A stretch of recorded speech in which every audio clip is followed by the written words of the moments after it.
It's WG, bring you SMB, we're getting more and more vessels. The summer update, at least for now, has, you could say, almost concluded, at least character-wise. So what changed in the meta, what teams are viable, which teams should you, which teams could you be running, and also how do you use those teams. That is what you'll be learning in today's video. As well as always, if you want to leave a like or consider subscribing or a comment would greatly help me out. Timestamps are there and we see each other in the teams. Alright, so here we are for Team 1, the team that most of you will be running, especially in, you could say, almost most of the content, and that is going to be what you could call the Rainbow Team. The Rainbow Team refers to your standard double DPS, 1 support, 1 healer, 1 tank setup, as well as using basically the best you have and also the highest BP units you have, right? Because the higher your BP units, the more successful you'll be in story, the higher your idle rewards, so anything from skill ups to affinity, to siphons, to standard basic level, to artifact level, to gear, all factors in. So here we are, and then at the top you have like your standard quote unquote optimal option, and then below that you see those replacements right here. So without further ado, let's talk about it. We still have Lamia and Daikalo, our first two to be released vessels. Lamia's main strength being that she can do both single target and AoE damage, guarantee crit hits, which will become more important once we get the Philosopher's Stone to level 5, as well as then alongside of her Daikalo, who is just the best unit at shutting down enemy formations with a single ult. Huge range for both the ult and who it hits, as well as also where you can place that ult. Does not have the drawback of being a marksman, so no matter how close the enemies are, she always hits at full potential. So these two make up the DPS section. Acapella just always there with the max HP heal, with the damage buffs, with the blood soul recovery, meaning the ability to trigger more and also trigger other ultimates faster. And then you have your standard healers led by Stereoid Iona, who has the ability to move you around, provide massive shields, as well as also heal you while these shields are active, just as the most popular healer choice. Then we also have Seth and Edina. If you don't have any of these healers yet, don't worry, you can just use the standard Iona. And then with this last patch or last update, we also got Fleeting Bella in here, who can, you could say, still also count as a healer, though she might find it troublesome at times, especially if you're taking a lot of AoE damage. Moving on to the tank section, we have Bella as the most solid tank, because not only can she block multiple allies, or better said multiple enemies at once by using her puppets, she can also heal her own puppets. So technically she heals herself because the puppets count as herself, and overall she is just the most tanky tank. Wow. Though there could be some complications, so you always have to be mindful when moving with a Stereoid Iona to ensure that there's enough time for Bella, or at least Bella's puppet, to again get in front of your formation. Otherwise your formation might get eaten up. Other options are going to be Amy, Theophane, Friedrich or Jester. Any of those also work fine, especially if they're more powerful than what your Bella currently is. So now let's just quickly go through a couple other options here. So Daikalo, obviously if you're not running Daikalo as a support, or if you need the shutdown but also the DPS, you can always just replace Acapella with a Daikalo. Fleeting Bella could also take the place of an Acapella, so that you have the extra buffing capability and the 45% damage buff to everyone, which isn't basic attack specific, as well as then also running 2 healers, which might help with certain survival stages, where you also have Lorelei with her incredibly powerful AoE sleep on basic attack and then sleep shutdown during ult, and then Theobald for just some more raw damage. So DPS wise, it kind of is this is like the core support healer tank, and then the 2 DPS you kind of just use whatever you have, whatever works best for you in whatever kind of combination you want. And that is kind of what this represents. Overall tips, what you should keep in mind with this team is make sure that if you can, to ult with Acapella as soon as possible, because the earlier you ult with an Acapella, the earlier you see returns on that blood soul recovery.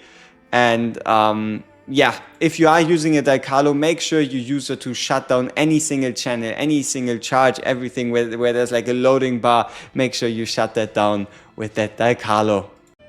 Alright, moving on to Team 2, the basic attack team. A team that was almost irrelevant / impossible to be built before the update, that's the summer update that is, because with the introduction of the summer update, not only did we gain Cyrene and Fleeting Bella, but also Lorelei, so 3 basic attack related characters in a single update. Overall, the main key to unlocking the full power of the basic attack team is getting the Eye of Truth, the currently strongest artifact in the game, to level 5 for that increased attack speed boost, because it really pretty much benefits all of them. But overall, even with a lower level Eye of Truth, you can still find a lot of success. Unit wise, the most important one we have to talk about is this, you could almost say, irreplaceable one, which is Fleeting Bella in this healer support role, because there might be certain scenarios where you have to bring additional healers instead of a support if the healing from a Fleeting Bella doesn't quite turn out to be enough. But she is an integral part of this team, and without her the team just isn't as efficient. Next up, again, just because it's easy, let's go through the tanks. It's the same as before, with, again, Bella being the most successful, then T. Amy, Theophane, Friedrich, followed by Jester. You can use whatever you have. The higher the BP, the better. Overall, not as big of a difference between all of them right here. So for the support role, as we already talked about, you could have to use a healer, or you could use any of those. As you can see, healers are already here if you do need them. But then again, you have Lorelei, Del Carlo, Thibault, and also Acapella as options. Now let's get to the most important part of it, and that is Van Helsing. Van Helsing is the best unit to be used here, because if you boost him with the Fleeting Bella, he becomes the most significant. But that does not mean you have to run a Van Helsing. You could also be running a main DPS Lorelei, main DPS Cyrene, or main DPS Gilrain instead. Overall, Old Order we'll be going over and how to properly make it work. But yeah, then again, this DPS, but you could also fill up with it again a Del Carlo for the shutdown, keep a Lamia for the life restore or life steal during the Blood Moon, or just put in a second or even a third basic attacker if you feel like it, like for example a Serene to allow a Van Helsing to retarget, a Lorelei for the sleeps even if you're still running an a Acapella, or a Gilrain if you want to assassinate that backline. So now let's actually get into Old Order. Alright, so here we are with the basic team. Let's talk about it. Important, if you are running a Fleeting Bella and you want your tank to stay alive, make sure that you also apply these wisps at the beginning of the battle to the 2 units next to her. So make sure you have 2 units next to your Fleeting Bella, because those wisps are then going to travel to your tank, making sure your tank stays alive. The overall goal of this team is to kind of buy time to then deal massive damage through the Fleeting Bella plus basic attacker combo. So overall, what you want to have on your starting hand is obviously Fleeting Bella. Then depending on the situation, either a Lorelei or whatever support you have, and then your basic attacker as kind of that third spot. Game plan wise here, we can try it. Keep in mind, we might lose just due to raw BP, not having a stage open. But overall, the base plan here is you kind of want to try and get as close to 10 cost as possible, or at least the combination of Fleeting Bella plus whatever basic attacker you're going to use to then possess them and then trigger the ability right here. You could also obviously, for example, possess Lorelei and then use a Lorelei, and then you kind of get your payoff that way. Then right here, obviously as soon as possible, enter into the Blood Moon to still take advantage for whoever you're boosting to get the biggest benefit. You can also then benefit from the lifesteal from Lamia, and then it pretty much just works. And now to tell you, or now to show you in a way how it still works no matter what, let's do the same fight again. But this time we'll be empowering Lorelei instead of Van Helsing, just to show you that it is not just a, you could say, Van Helsing type of deal. So right here, for example, you see these massive sleeps we have applied. We can then go into Lorelei, use Lorelei to set these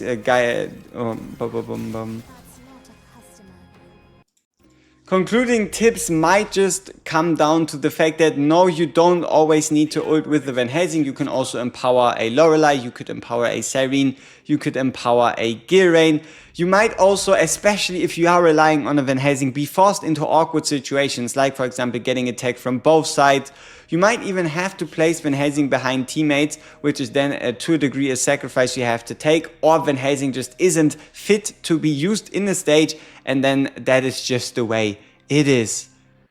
So now on to Team 3, the DOT team fixed on a single unit, and that is without Transcendent Hati. This team isn't nearly as effective or useful, and furthermore, even in story, this team is a bit on the weirder side to be used, where it is kind of more advised to use a different team, because this team is predominantly a boss slaying single target damage dealing team, where you would then use a Darcius instead of a tank, because you wouldn't be in need of using a tank, and then for example run a Dalcarlo, Darcius, Agaris, Transcendent Hati team composition. Or if you do want to use her in story, you can also just keep in T-Hati, but you could replace Agaris with, for example, a Lamia or an Acapella, or just any more of like the more rainbow team comps, where the only real synergy would then come down to Transcendent Hati and Dalcarlo, which is kind of, yeah, it is not necessarily a story team, more of like a, damage dealing, raw, extermination team. So overall, again, you have the same tanks in Bella, Amy, Theophane, Friedrich, and Jestel. Should you be forced to use a tank, the same kind of healers come into question. But you could also be trying Transcendent Hati plus Fleeting Bella by having Fleeting Bella possess a Transcendent Hati to then have that Hati deal more damage, which could work out in pretty interesting ways. Though overall, the team, it relies on Hati, it relies on the ability of Hati to explode DOT effects that are applied, and it is rather straightforward, but let's talk about ult rotation. Alright, so a more story focused team would look something like this, and what you're going to notice here, if you're using a Stereoid Aeona, see how we are actually giving the shield to Hati instead of the tank, and that is because not only does Hati also take fire from these enemies, taking pressure off the tank, she is also the way more squishier of the two, so you always kind of have to pay attention to a Hati, which is, you could say, a drawback of melee units in general. If they aren't a tank, they kind of tend to die faster, and the moment they die, you are at a heavy disadvantage because you're getting less blood souls, and obviously you're a unit down. So this would be like more of like a generalized approach. And then when it comes to actually the story slaying team or the boss slaying team, we might as well go through the rotation once, so you can kind of get an idea of how that would look like. Like for example, you could try for yourself, try running 2 fighters and see how far you're really gonna get in story if you're not using a tank. It's not the most optimal approach, but if you are close enough in BP, it is definitely something you could still consider. So now let's find ourselves our Agaris. Here we go. So overall, in a team like this, one thing is obvious, right? You want the healer ability ready. You want, see, the interesting part about Darcius as a unit is Darcius does not apply any type of debuff during her ult, which means if you want to make the most out of a T-Hati, it is actually better to try to avoid having to ult with a Darcius, because Darcius, while she does deal damage, it's not a crazy amount, and while she does heal herself, it doesn't necessarily come into play as much. So trying to avoid ulting with a Darcius is definitely an advantage, or something to be done to make your T-Hati stronger. And overall, the way that is going to work out is by you then having to supply an additional half moon. So a half moon like Dalcarlo, or better said, the half moon Dalcarlo is the perfect half moon to pair with the T-Hati, because not only do you get more DOTs, you can explode, but you also get the shutdown, you get potentially the damage increase, as well as obviously damage dealt down. And yeah, it's just the perfect way. Overall, I won't be able to show you any real combat, because look at this. I don't have the units built, so we would just get crushed. But the way this ends up going is you have to use your healer first, or second, you're then going to be using your Dalcarlo. But what you actually want to do is you want to wait until you have a lot of blood saved up, where then you wait for around like 7, 8, 9, where you then trigger Diallo instantly into an Agaris, and then as soon as you can, use an additional Hearty. Or what you could also do is use Diallo early, wait for around 9 to 10 blood, use then an Agaris into a Hearty, into a Diallo, into a potential another Hearty ult. So yeah, those are kind of the options you have, those are kind of the rotations you go through, and you really most likely are going to be using Steroid Aeona as a healer. Obviously, if you aren't, you could be trying to get away with using a Fleeting Bella, and then hopefully having that Fleeting Bella buff someone like a Transcendent Hearty, though, you could at least try. Next on our list we have the Summoner team. Even though they have yet to receive a single piece of support since the release of the game with just the standard units, they are still relevant enough, and even for example during Prophecy, the biggest endgame damage check, Transcendent Noah is there. Now let's actually talk about the relevant parts, talk about replacements, and then also obviously playstyle. The most important is actually Bella. The most important summoner is actually Bella, and that is because Bella, at least for now, enables every other summoner to just be stronger on their own. So the way this works is Bella herself has the ability to summon summons as a summoner. She can summon up to 3 of those through her special. She could even summon a 4th one through her ultimate.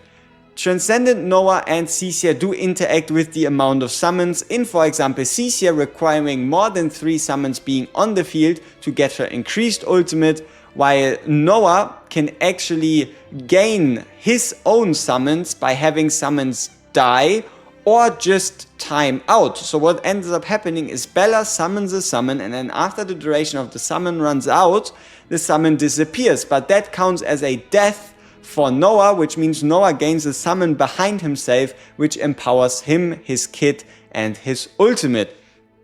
So Bella is the engine that makes this go round, while Cecia and Noah are the ones that take advantage of it. Overall, if you want to play a successful summon team, it is highly recommended to have a Transcendent Noah, because he is currently the strongest summoner, and he does also he just deals the most damage, right? So it's the most most sensible thing to do to run him. So yeah, overall Bella is a minimum requirement, and then you have Transcendent Noah and Cecia who can both take advantage of it. Overall, Cecia needs summons, but they don't have to come from Bella. So Bella could be summoning 2, Noah could be having 2, and that would allow your Cecia to get the fully empowered ultimate, where she needs more than 3 summons on the field for ultimate to do a lot of bouncy damage. Replacement wise, you have the usual replacements for the healer. You don't want to replace your Bella. You have the usual replacements for your supports, be it the sleep on basic, increased crit, potential buffing of Transcendent Noah with the Fleeting Bella, the shutdown from Diallo, or just the general buffing from Acapella, with then you having a bit more variance. You could be trying to run Piera, but Piera at the moment she doesn't really work, even though she is a summoner. You can run Lamia for the lifesteal, Diallo for some more shutdown alongside Acapella in like a double support, Thibault or any other DPS you want. Just really only consider this team when you do want to be using or have acquired a Transcendent Noah and you just like him and want to play around with him. Let's get into combat. Alright, so here we are for the combat section.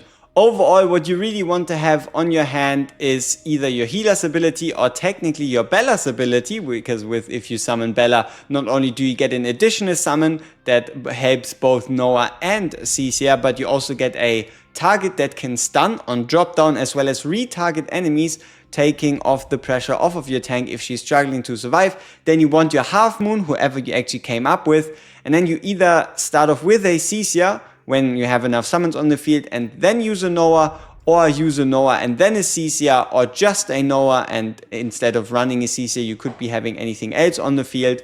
Keep in mind we're gonna be heavily getting slaughtered here. We have a BP loss of like 50%, but it at least is still going to show you the concept of Noah empowering himself, where you have these Phantasmal Nightmares. So what these Phantasmal Nightmares do is they have 70% of Noah's attack, which is really, really high for a summon, as well as the percentage of his HP. And here, they absorb 10% of Noah's lost HP, which means if Noah has 5 summons, he only effectively takes 50% of all damage, while the 10% gets split on the 5 summons behind him. He can also gain these shades himself after every 2 basic attacks, but that is a very, very slow process, which is where Bella comes in, because Bella summons then also count as units other than Shade being defeated, so that counts for summons too. And then here you also have then the ability to deal damage to enemies in a cone, and also absorb the shades. You create 4 wormholes plus 2 for each shade, so up to 14 of these wormholes that then each deal a percentage of physical damage, and then also the percentage of physical damage other to enemies around the target, right? I mean, let's have a quick look how it looks. You see we'll most likely get slaughtered quite quickly, but you see as long as the summon dies, he'll then, for example, get more of these. Then you would activate his ultimate, and then he would, for example, deal damage, as well as also, which is where his biggest damage comes from. He has like this end of ultimate effect where he shoots like a bunch of like single target focused shots. Which is the reason why you even, I guess I could prove it to you, but you've probably seen it yourself if you're interested in Noah, which is the reason why he's like in the top teams, for example, down here, Noah right here, or Noah down there, or Noah right here. So yeah, he is viable on his own, and yeah, let's move on. Alright, so here we are for Team 5, which is definitely the weakest of the bunch for now, because as well as the summoners, they haven't seen any support since the 4 released characters. None of them actually interact with them, or I guess you could say 5 if you count Jinx Selena, or 6 if you count Cyrene. So out of the 6 characters, none actually interact with stuns. But surprisingly enough, during the prophecy, Selena and Triss were actually able to put in work. And if we move forward with bosses that summon adds that put the damage they take onto the boss, and these adds being able to be stunned, you can actually expect these units to put in some work. We obviously go over like a combat example, but what you see right here is kind of the mess stuns are in. We need 1 or 2 more characters that relate to stuns for this to truly turn into something special, but overall they're still not in like the worst place ever. And the reason currently you can see right here is, yes, you could, for example, just run a Selena or a Triss and then replace everybody else with one of these options. But if you're not running Triss, if you're not running Selena, are you even running a stun team? And then right here, as a support, you could also be using a Joanne instead of an Acapella, because Joanne is a half moon. You could also be trying Joanne instead of Triss, or Joanne instead of Selena. It's just that Joanne is a bit harder to use, considering again she is a fighter, so she's kind of in the same situation as Hati, where you have to pay a bit more attention to try to keep her alive, and her ultimate is rather expensive at 5, but when she can actually hit AoE wise she hits like a truck. And then you have your usual healer and tank setup. So let's talk a bit about Ult Order.